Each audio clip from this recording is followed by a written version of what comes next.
আপনার ছেলে 8 লাখ টাকা যাচ্ছে, আপনার ছেলে কানাডা যাবে, 8 লাখ টাকা কোথা থেকে দেবে? জিজ্ঞাসা করেন আপনার ছেলেকে। ফাহিম, এগুলো কি শুনতেছি? কি বলতেছেন ওনারা? তুই ওনাদের কাছে টাকা চাইছস? আবার মোটো টাকা চাই নাই। হ্যাপি, আমি টাকা চাইছি? না না না, ফাহিম কখনোই টাকা চায় না, টাকা তো আমি চাইছি।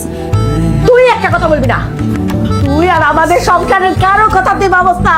এই ছেলে তোর মাথা দেখাইতেছে, যা আনতে বলে তুই সেটাই আনস। এখন দিতে দিতে আমাদের আর কিচ্ছু নাই, আমাদের সংসার পুরাটাই শেষ। কি বলুন আপনি এটা? আমি আপনার সংসার নষ্ট করছি? আমি আমি যদি এতই খারাপ, একটা কাজ করেন না, আপনার মেয়েকে নিয়ে যান আজকে, আমি কাল ডিভোর্স করে দেই। ফাইন, থাপড়াই তো দাঁতগুলো ফেলাই দেবো। এই শিক্ষা দিচ্ছি তো আমি, বেয়াদব কোথায় আর। ফাহিম, তুমি এগুলো কি বলতেছো? বাবা, বাবা, আমি তোমার কাছে জোর হাত করে মাপ চেয়েছি বাবা। তুমি তুমি এরকম একটা সিদ্ধান্ত নিও না বাবা। তুমি কানাডা যাইবা, 8 লাখ টাকা লাগবে, আমি দিয়ে দেবো। আমার শেষ সময় জমিটা যেটা আছে এই পয়সা দিয়ে দেবো। তুমি আমার মেয়ের সংসারটা বাইবে না বাবা। খুব খারাপ লাগতেছে না? মাত্র 15 দিনে আপনাদের পুরো ফ্যামিলিটা এলোমেলো হয়ে গেছে। একটা বড় ভাবছেন আব্বা, আমার বাবা এই ভদ্রলোক 3টা বছর ধরে কিভাবে সহ্য করে গেছে? তাকার নাই মানুষটার দিকে।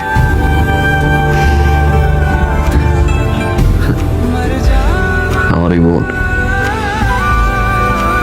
বিয়ের পরে যখন যা আবদার করছে আমরা দিয়ে দিছি, সময় লাগছে, সব পরিশোধ করছি।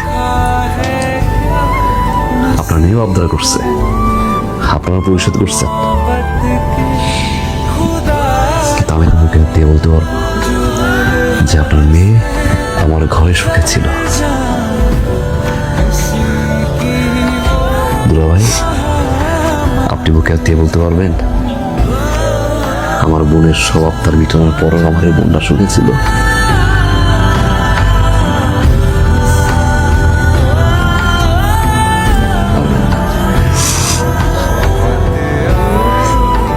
বিয়ের পরে সুখ কি, শ্বশুর বাড়ি কি, স্বামীর আদর কি, যত্ন কি, তুমি দেখেও নাই কোনোদিন। মেয়ে হিসেবে নিজের শ্বশুর বাড়িতে 2টা বেলা ভাত খাইতে পারাটা বাবারে নিয়ে মারে নিয়ে। যতবার গেছি আপনাদের বাসায়, একটা বার দেখে যাওয়া বোন সুখে আছে, হাসি খুশি আছে, অধিকার নিয়ে বলছে ভাইয়া এটা হচ্ছে আমার বেডরুম, আমি ঘুমাই, এই দেখ আমি এখানে রান্না করি, এই নতুন জামা তো ভাইয়া নিয়ে আসছে, দেখ আমি এখানে বসে খাই, ভাইয়া বুড়ি রান্না দেই, ঠান্ডা দেই।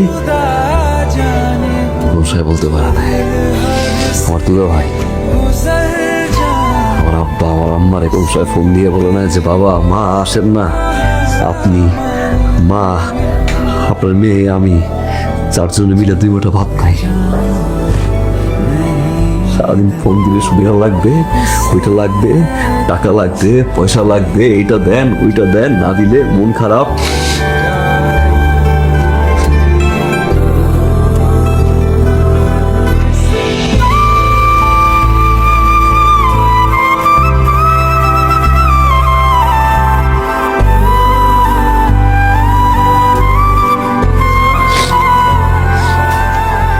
আব্বা, আপনি আমার মাফ করে দিন।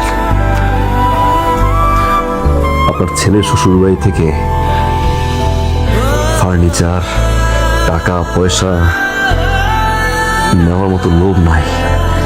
ওই আদর্শ আপনার ছেলে বড় হয় নাই। আমি শুধু শিক্ষা দেওয়ার জন্য এগুলো করছি। শ্বশুর বাড়ি থেকে টাকা পয়সা আনার মতো কাপুরুষ আপনার ছেলে না। মাফ করে দিন, কালকে আপনার জিনিসপত্র ফেরত পাঠাচ্ছি।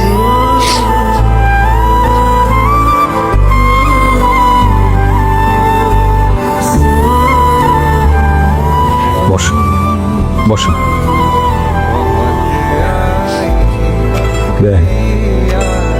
বেআই সাহেব,